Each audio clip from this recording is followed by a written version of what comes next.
else. All right, let's get to the task at hand, boys. And the issue that everybody wants to talk about, and that is Walker Howard, right? Obviously, I have announced this on the show before. I have talked about this on the show before. He is from Lafayette. I am from Lafayette. He is a friend of mine. I am a friend of his family's. I have watched Walker grow up. So I am slightly biased towards Walker Howard. I want him to succeed. I want him to do very well wherever he is in life, in football, wherever school he's playing at. I would have rathered him succeed and be the guy here at LSU. That was not in the cards for one reason or another, and we're going to get into the speculation of what went on and what happened, but he made his decision to move on to Ole Miss. Now, for him, it's great. I think it is a great opportunity and a great situation for him. I think Lane Kiffin is the perfect marriage for him. Pete Golding is from Louisiana, moved from Alabama to Ole Miss. Pretty much transferred. Yeah, pretty much transferred. Recruits really well in Louisiana. And I'm willing to bet that the combination of him and Lane Kiffin was able to convince Walker that Ole Miss was the spot for him. Everybody wants to talk about Jackson Dart. Jackson Dart was a starter last year. I believe he was a redshirt sophomore or freshman. He's got a few years of eligibility left. He is still the incumbent starter, right? I also would have to imagine that Walker Howard, on his visit with Lane Kiffin, and Lane explaining to him what their plans are for Walker is that he is going to have an opportunity to start, opportunity to compete for the starting job. Nothing is given to you in sports. Nothing is given to you at high-level college football. You have to earn that. All you can ask for is an opportunity to compete for that job. Now, everybody says, oh, what's the difference from what he has at Ole Miss to compared to what he was doing at LSU? I'll tell you the difference. LSU, he was a number 3 guy. Not the backup. He was a third-string quarterback. The third-string quarterback only gets reps with the third-string offense, which is a lot of walk-ons, and this is no slight to those guys. There's a lot of walk-ons or guys at the bottom of the depth chart. This is not the starters. These aren't the guys that he is going to be on the field with if he is playing as a starter. All he wanted was the opportunity to compete for that backup job. He didn't necessarily need to beat out Jaden Daniels to start. He wanted to have the opportunity to compete against Nussmeier and become the backup quarterback so that if something were to go down, he is prepared and he's getting the reps to become the starter. I would have to imagine that the conversation that he had with Brian Kelly before entering the transfer portal was, hey, can you guarantee that I will have the equivalent amount of snaps as Nussmeier so that I can compete and I can have an opportunity to show you what I can do and develop? And I would imagine the answer wasn't what he wanted to hear. And it wasn't something that gave him confidence that he was going to have the opportunity to do that. So he says, all right, I'm going to put my name in the portal. Now, rumors floating around. I don't know if it's common knowledge, but the rumors floating around, I don't know. This is all speculation. I don't know for fact, but I will go based off of people that I've talked to is that's how the meeting went. Hey, I want to start, or not want to start. I want to compete and show you what I can do. I know that I belong here. I know that I'm the best quarterback in the room. I know that if you give me the opportunity, I know that I will show you that I deserve to be that guy. What I do know, or what it sounds like, and what I heard is the conversation relayed back from Brian Kelly was, Nuss is number 2. You're going to be number 3. I can't guarantee that you're going to have the opportunity to compete against him. Get the equivalent amount of snaps he is going to get. Walker says, all right, I'm in the portal. I'm moving on. I have to do what's best for me because let's be real. If you're the third-string quarterback as a redshirt freshman, the guy ahead of you is just a year older than you, and he ends up taking the reins over and starting for 2 years, you get 1 year to start, right? And your time clock in college is not that long. So he says, all right, I need to move on and go somewhere else. What I also heard was after he made that decision, Brian Kelly realized the staff wanted him back. Realized, we need to go get him back. We don't want him to leave. What I also heard, this is all speculation. I'm not saying this is me. What I'm telling you is not the Bible. You can take it with a grain of salt, or you can take it for, okay, maybe he's talking to people that maybe know some things. I was told that they wanted to get him back, and they tried their hardest to get him back. I don't want to use the word beg, but really tried to entice him to come back to LSU. At that point, it was too late. At that point, he saw what his role was going to be. So instead of saying, all right, I'm going to come back and do the whole Miles Brennan situation, where you do come back, you do get convinced to come back, and then all of a sudden you're not the guy, or you don't have an opportunity to be the guy, and now you're stuck, he says, I'm going to go ahead and I'm going to move on. This was not something he wanted to do. He wanted to be at LSU. His dream was to play at LSU. His dream was to be a starting quarterback at LSU like his dad was. It was to win a national championship at LSU. It was to be a first rounder, go to the NFL from LSU. That was his dream. That's what he wanted to do. That's not how it played out, so he moved on, and he said, I'm going to put myself in a position to be the most successful that I can be. It was a little too late. Now, in my opinion, it seems like Brian Kelly maybe mismanaged the situation a little bit, right? I think that he mismanaged it in the sense of he thought out of the 3 quarterbacks, Walker Howard was the least likely to transfer this year. Now, he maybe misread the situation. Maybe something changed. Maybe Walker said, you know what, my time is now. I need to go and compete. I don't necessarily need to start. I need to show you what I can do with the start. I need an opportunity to start. If I get beat out, I get beat out. If I don't have that opportunity, then what's the point? I think he mismanaged the situation. Walker ends up leaving. Now you have a class with 2 quarterbacks and your third one's a freshman. Talented guys, talented room, fine. I'm not here saying that it is the end-all, be-all. I'm not saying that it is the death wish of LSU. I'm not saying that it is going to be the biggest mistake of Brian Kelly's career. That's not what I'm saying. That's over-dramatizing something. That's jumping to conclusions. Best case scenario is Walker Howard goes to Ole Miss, becomes a star at Ole Miss, plays really well, goes to the NFL, has a long career. Other side of it, Jaden Daniels makes the jump, makes the improvement, gets LSU to the promised land or the playoffs or 11 wins or whatever it is next year, puts LSU right in the middle of the top 5, top 10 team in the country next year. He leaves. Nussmeier comes in and becomes a star. Nussmeier takes LSU to the playoffs while he's there, has a chance to make it to the national championship. He gets drafted high enough to go to the NFL, gets to the NFL, has a long career in the NFL. They both succeed. They both go to the NFL. They both do well at their respective schools. We've had this conversation before in the past. This has happened before to a lot of other SEC schools. You look at the prime example and probably the best example of this is Georgia. When Georgia lost the national championship to Alabama, the starting quarterback was Jake Fromm. The backup quarterback was Justin Fields. It has been evident and obvious, and I think everybody would have told you who the more talented guy was. It's pure talent. And that was Justin Fields. The other guy, Jake Fromm, was good. He won games. He did what he needed to do. He got you to the playoffs. He got you to the national championship game. Justin Fields says, I can't wait for this anymore. I'm going to Ohio State. I'm going to go do what I got to do. He killed it, balled out, became a top 5 pick in the NFL. Now, he hasn't really arrived yet, but he's getting there. He's improving. He is in the NFL. Jake Fromm is not. He's a starting quarterback in the NFL. Jake Fromm is not. But Jake Fromm had a very successful college career at Georgia, got Georgia to where they needed to be, and both guys succeeded. Situation was great for both.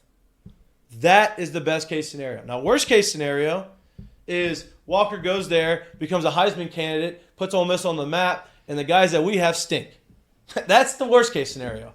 And if that happens, then you can say, oh, that was a very bad decision on Brian Kelly. Hindsight's 2020. You really never know how someone's going to be until they get on the field. But that would be the worst case scenario. Or, I mean, it could be like TJ Finley and Max Johnson leaving and ends up being a backup. You never really or maybe he is not as good as I think he's going to be or whatever. But that would be, I'm talking about worst case scenario for LSU, right? Worst case scenario for LSU would be if he goes, he balls out, he becomes a Heisman contender, first rounder, and he's the next Eli Manning at Ole Miss and ends up in the NFL, and our guys don't perform.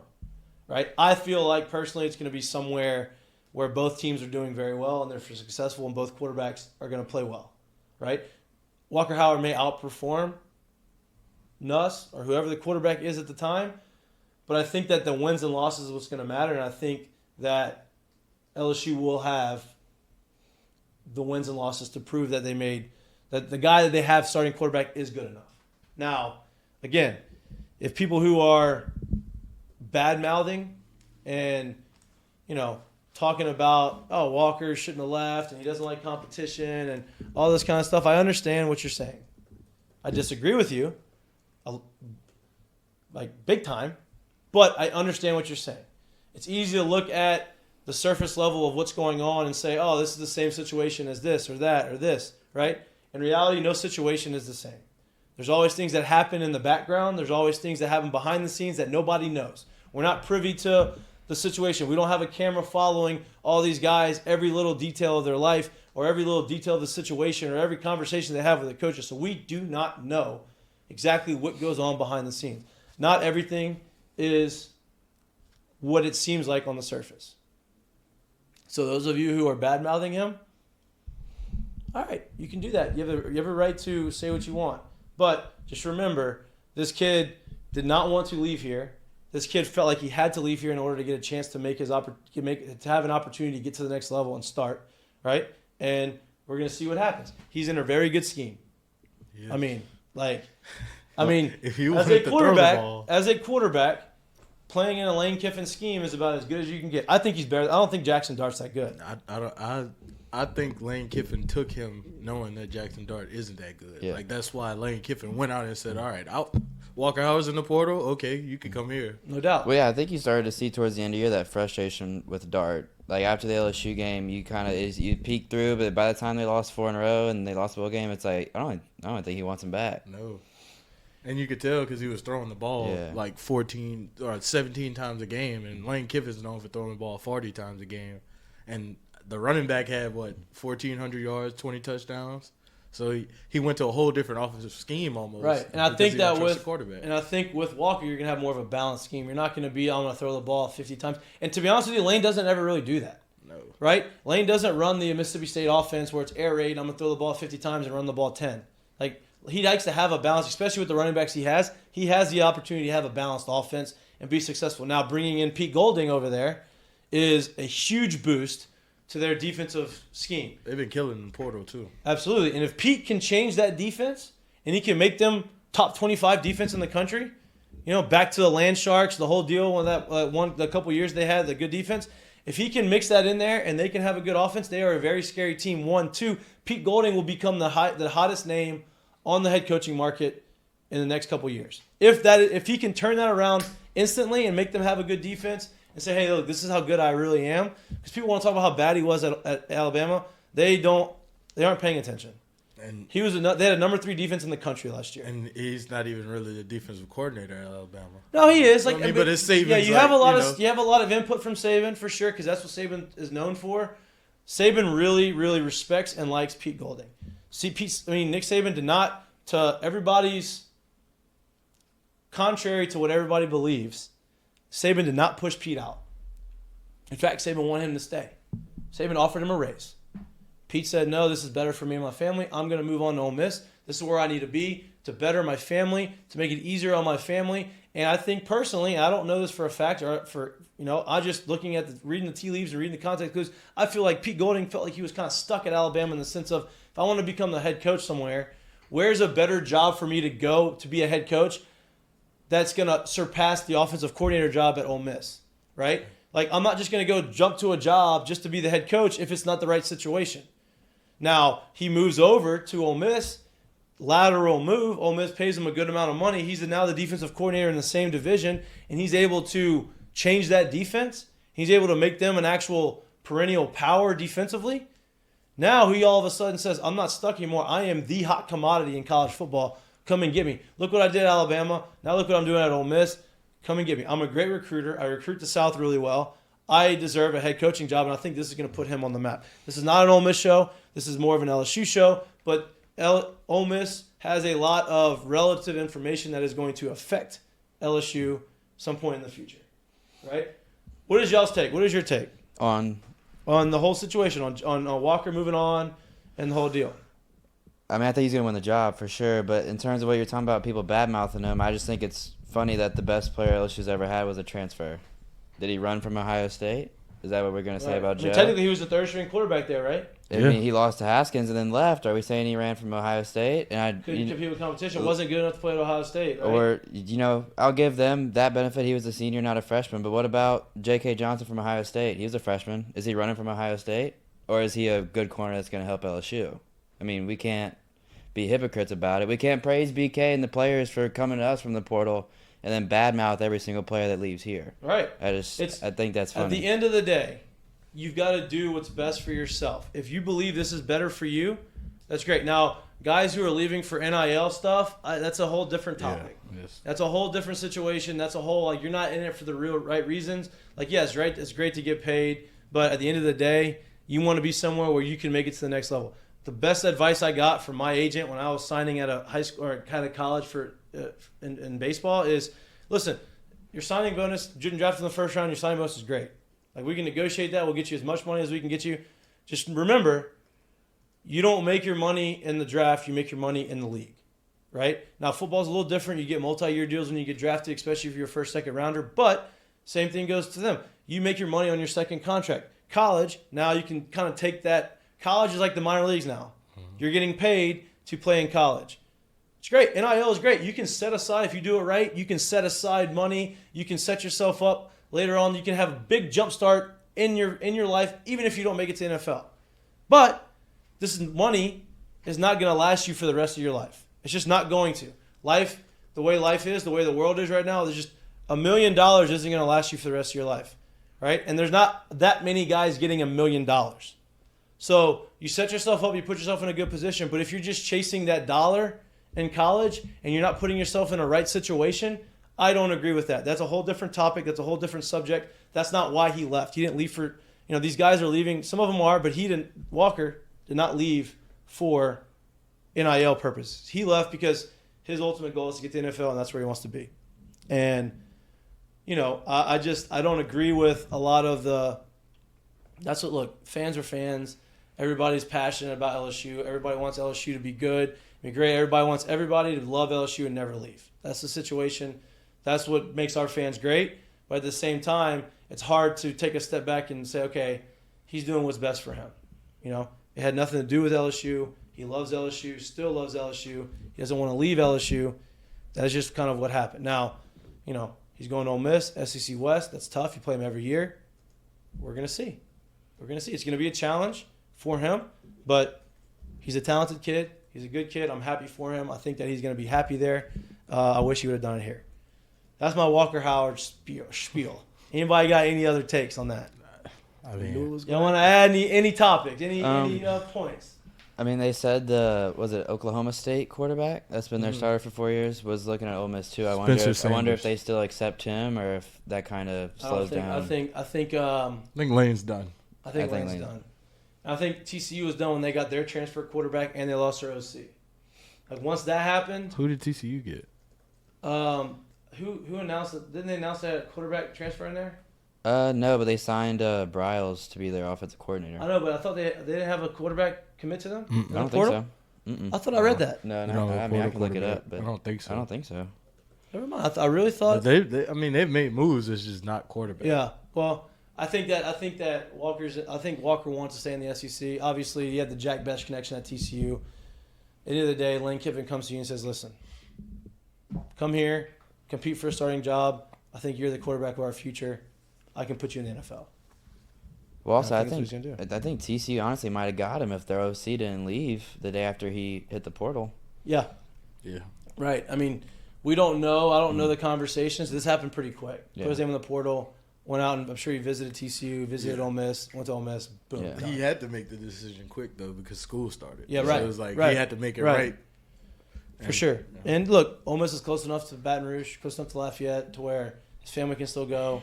There's something there. And look, he can build his own legacy there. He doesn't have to follow in his father's footsteps at LSU. He can do his own thing. He's in a position where the coach is going to put him in a successful situation. Shay was saying earlier on his recruiting segment that Walker has family in Mississippi. Yeah, he does. His family's from Laurel. His dad, Jamie, is from Mississippi. Right. So, I mean, it's almost home to him. Mm-hmm. I think we should stop giving quarterbacks number 14. I mean, him, Max Johnson, we're on a string with them. And wasn't there another one? No, just them two. LSU hasn't had a quarterback finish like that signed with LSU, I think, since Jordan Jefferson almost. Yeah, I think it honestly was. I think Jordan Yeah, Jefferson. because we might got be Met in the last one. transfer portal. What about Mettenberger in the Danny portal. Etling? Etling was No, a Etling transfer was a too. transfer from Purdue. It was gonna be Miles, but then he retired. Yeah. It's crazy. Yeah. That's crazy. That's the now. I'm not talking bad about Brian Kelly. I think Brian Kelly's still doing a great job. This situation is to be determined. He's bringing in a lot of quarterback talent, right? So I think he is going to be the guy to change that. I don't think that he is going to be bringing in any transfer guys, quarterbacks, unless he absolutely has to. Yeah. Right? I think that's kind of where we're going. But Les Miles started that narrative. Yeah. We'll get more into the LSU conversation. We have a score on the LSU Alabama game. By any chance? I mean LSU Alabama. Jesus. All right, in football season. LSU Auburn game. 16-8 Auburn. Not a good start. Did we expect anything more? No, we did not. No. All right, we're gonna